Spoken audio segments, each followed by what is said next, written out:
जय Hind defence lovers. आज की टॉप हेडलाइंस कुछ इस प्रकार है।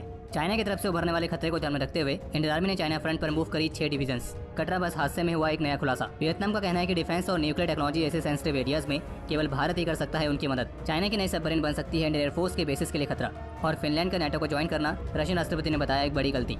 आज की वीडियो शुरू करने से पहले हम भारत की मेंस बैडमिंटन टीम को बहुत बहुत बधाई देना चाहेंगे, जिन्होंने पहली बार थॉमस कप जीतकर एक नया इतिहास रचा है। और भारत ने 14 टाइम्स चैंपियन इंडोनेशिया की टीम को हराकर इस थॉमस कप को जीता है। और इस बात में कोई संदेह नहीं है कि आज टीम भारत ने इस थॉमस कप को जीतकर हम सभी भारतीयों को गर्व महसूस कराया है।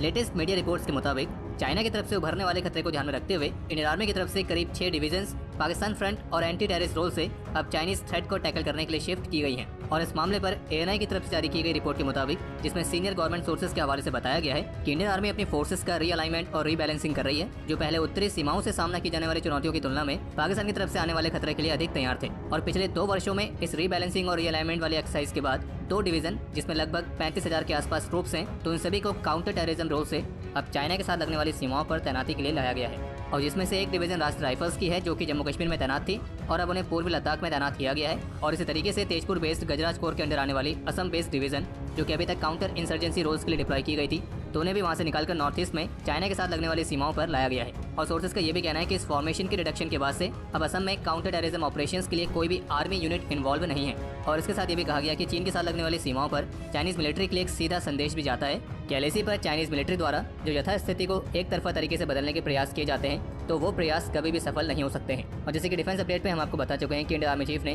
हाल ही में लद्दाख की फॉरवर्ड एरियाज को भी विजिट किया था, जहां उन्होंने फोर्सेस के ऑपरेशन प्रिपेयरनेस की समीक्षा की थी। बाकी इसके अलावा एक अपडेट ये भी है कि आज northern army commander lieutenant general Upendra Dwivedi द्वारा व्हाइट नाइट कोर को भी विजिट किया गया है, और जहां उन्होंने फॉर्मेशन के ऑपरेशन प्रिपेयरनेस की समीक्षा की है। जम्मू कश्मीर के कटरा में तीर्थ यात्रियों को लेकर जा रही बस में अभी जो आग लगी थी, तो बस में आग लगने वाली इस घटना के बारे में तो आप सभी अच्छे तरीके से अवगत होंगे ही। लेकिन अब इस घटना में एक नया खुलासा हुआ है कि JKFF नाम के एक आतंकी समूह ने इस हमले की जिम्मेदारी ली है। और इस घटना के बाद NIA की टीम ने कटरा का दौरा किया है और बस का निरीक्षण भी किया है। और NIA को इस बात की आशंका है कि इस हमले को अंजाम देने के लिए किसी स्टिकी बॉम्ब का इस्तेमाल किया गया होगा। और इसलिए NIA इस बात की भी जांच कर रही है कि इस हादसे में कोई आतंकी एंगल है या नहीं। बाकी NIA ने पूरी जांच के लिए सैंपल्स भी लिए हैं, लेकिन अभी जिससे हमें वीडियो रिकॉर्ड कर रहे हैं तो ऑफिशियली ऐसा कोई अपडेट सामने नहीं आया है जिसमें इस बात की पुष्टि की गई हो कि इस हादसे में किसी तरह की IED या किसी तरह के एक्सप्लोजिव का इस्तेमाल हुआ है। और जिस संगठन ने इस घटना की जिम्मेदारी ली है, तो उसकी भी अभी तक पूरी तरीके से कोई पुष्टि नहीं हो पाई है। और जबकि इस हादसे में करीब 4 लोगों की जान गई है और 24 अन्य घायल भी हुए हैं। और इस हादसे में जो जीवित बचे हैं और घटनास्थल के आसपास रहने वाले लोगों ने बस में विस्फोट की आवाज़ सुनने की बात कही है। अब वो विस्फोट किसी IED या बॉम्ब की वजह से हुआ है या किसी और वजह से, तो इस बात की जांच NIA द्वारा की जा रही है। और इस घटना के बाद से इसको लेकर सोशल मीडिया पर कई अलग अलग वीडियोस और पोस्ट भी देखने को मिल रही थी। लेकिन हम तो आप सभी को यही सुझाव देंगे कि जब तक कि इस मामले पर कोई ऑफिशियल कमेंट नहीं आता है, तब तक इससे संबंधित किसी भी तरह की अफवाह से दूर रहें और इस मामले पर ऑफिशियल स्टेटमेंट आने का इंतजार करें। और बाकी जैसे ही इस पर कोई ऑफिशियल बयान देखने को मिलेगा, तो हमारे डिफेंस अपडेट के माध्यम से आपको उसकी जानकारी मिल जाएगी। और अगर आपको जानकारी और भी जल्दी से चाहिए, तो उसके लिए आप हमारे ऑफिशियल टेलीग्राम चैनल से जुड़ सकते हैं, जिसका लिंक आपको वीडियो के डिस्क्रिप्शन में मिल जाएगा। केंद्रीय मंत्री डॉक्टर जितेंद्र सिंह की तरफ से कहा गया है कि जम्मू कश्मीर की जो सिचुएशन है वो अब नॉर्मल कंडीशंस में बहुत तेजी से वापस आ रही है, क्योंकि जम्मू कश्मीर से 3 दशक लंबा आतंकवाद अब अपने लास्ट फेज में है। इसके अलावा जम्मू कश्मीर से एक अपडेट ये भी सामने आया है कि आज आतंकियों द्वारा पुलवामा में CRPF की एक जॉइंट पेट्रोल पार्टी पर फायर किया गया था। और इस फायरिंग में एक सिविलियन बहुत बुरी तरीके से घायल हो गया था, फिर जिसके बाद उन्हें ट्रीटमेंट के लिए डिस्ट्रिक्ट हॉस्पिटल में शिफ्ट किया गया था, लेकिन उन्हें वहां बचाया नहीं जा सका। और हमला करने वाले आतंकी किसी तरीके से भाग निकलने में कामयाब रहे हैं, लेकिन उनकी तलाश के लिए सर्च ऑपरेशन जारी है।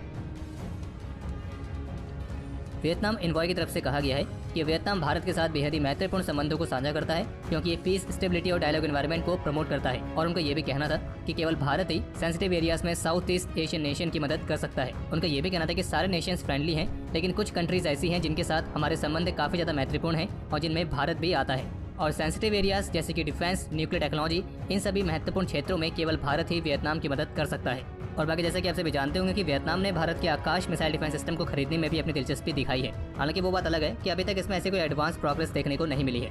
इसके अलावा एक अपडेट यह है कि जो भी हाल ही में लेटेस्ट सैटेलाइट इमेजेस में चाइनीज शिपयार्ड में चाइना की एक नई सबमरीन स्पॉट हुई थी, तो कई मिलिट्री एक्सपर्ट्स का मानना है कि ये चाइनीज नेवी की एक नई अटैक सबमरीन है, जिसका अनुमान मिलिट्री ऑब्जर्वर्स बहुत पहले से ही लगा रहे थे। और ये भी कहा गया कि सबमरीन में क्रूज मिसाइल्स को लॉन्च करने के लिए वर्टिकल लॉन्च ट्यूब्स भी इंटीग्रेट किए गए हैं। हालांकि वो बात अलग है कि स्पष्ट रूप से अभी कोई नहीं कह सकता कि जो सबमरीन इमेजेस में दिखाई दे रही है वो चाइना के किसी पुरानी वेसल का ही कोई नया अपग्रेड वर्जन है या ये बिल्कुल ही एक अलग चीज है। और जबकि कुछ मिलिट्री एक्सपर्ट्स का ये भी मानना है कि वर्टिकल लॉन्च सिस्टम के साथ आने वाली चाइना की नई अटैक सबमरीन इंडियन एयरफोर्स के बेसिस के लिए एक नया खतरा जरूर बन सकती हैं, और खास करके ऐसे एयर बेसिस जिनकी पोजीशंस अच्छी तरीके से पता है और वही इसके लिए आसान टारगेट बन सकते हैं। लेकिन आपको फिर से क्लियर करते हैं कि इसके रिगार्डिंग जो सैटेलाइट इमेजेस सामने आई हैं, तो उनके आधार पर इस चाइनीज वेसल को प्रिसाइज तरीके से आइडेंटिफाई कर पाना बेहद ही मुश्किल है।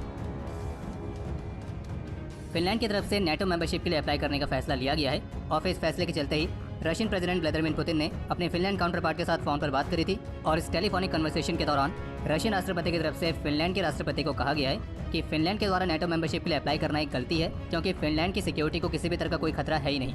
और रशियन राष्ट्रपति ने इस बात पर भी अपनी चिंता व्यक्त करी है कि फिनलैंड द्वारा नेटो को ज्वाइन करना रशिया और फिनलैंड के रिलेशंस को नेगेटिव तरीके से इम्पैक्ट कर सकता है। और इसी बीच एक अपडेट ये भी है कि आज US secretary of state Antony Blinken की तरफ से इस बात को लेकर पूरा विश्वास व्यक्त किया गया है कि स्वीडन और फिनलैंड निश्चित रूप से नेटो को ज्वाइन कर रहे हैं। बाकी अब समय है आज के इतिहास का। आज का वो दिन है जब 1999 में कारगिल सेक्टर में पाकिस्तानी ट्रूप्स की घुसपैठ के खिलाफ इंडियन आर्मी के 6 वीरों ने अपने अदम्य साहस और वीरता का परिचय दिया था, जिनमें कैप्टन सौरभ कालिया, सिपाही नरेश सिंह सिंसिनवार, सिपाही बनवारी लाल बगरिया, सिपाही भिकाराम मूंद, सिपाही अर्जुन राम और सिपाही मूलाराम शामिल हैं। और हमारे इन वीरों को पाकिस्तानी ट्रूप्स ने कैप्चर कर लिया था, और जिसके बाद पाकिस्तानी ट्रूप्स ने इन्हें बहुत ब्रूटली टॉर्चर किया, लेकिन हमारे ये वीर अपनी अंतिम सांस तक इस देश के लिए लड़ते रहे, और इसके बाद से कारगिल वॉर की शुरुआत भी हुई थी।